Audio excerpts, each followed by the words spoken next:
Hey guys, that hat that I showed at the beginning of this video is a item that I got in the mail a few days ago. That is a hat of Blaise Alexander, who was a stock car driver who passed away at the age of 25 after a wreck in 2001 at Charlotte Motor Speedway. And his death was actually, a lot of people think it was Dale Earnhardt's death that led NASCAR to require head and neck restraints in the car, and it actually wasn't.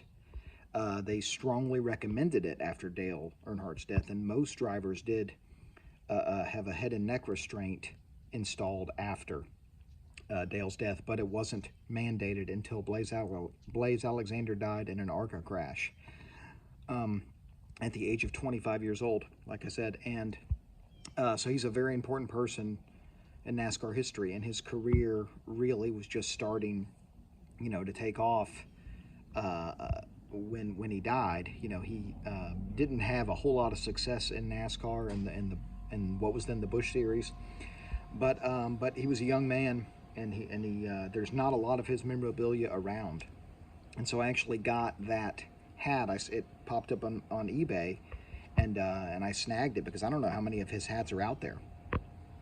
Because he died. That's the first one I've ever seen, and I just thought it was cool, and so that's in my collection now.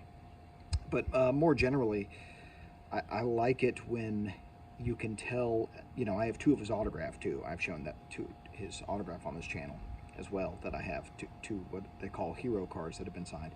But more generally, when you can have items that tell a story, when your collection can tell a story. I picked up an Adam Petty autograph recently. He was also another driver that died very, very young in a practice crash at New Hampshire Motor Speedway in the year 2000. Right.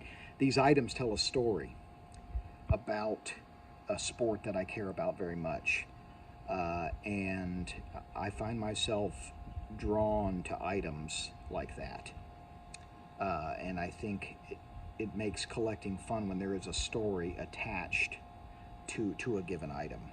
Not necessarily to every item, right? But even more with my unopened collection, right? The items that I have are tell a story, right? I have a 1970 Topps Super Football Wax Pack, right? I got that pack because I have an uncut sheet of 1970 Topps Super Football in my office that was in my grandfather's house in Fort Myers that I rescued. It was behind a cabinet.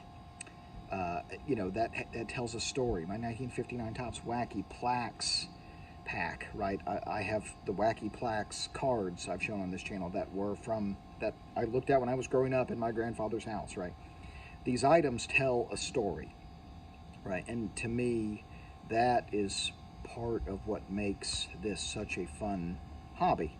Whether it's autograph collecting or whether it's unopened, whatever the case may be, these items tell a story, and these items are connected to something beyond us, right? They're connected to a memory. They're connected to someone else that we love.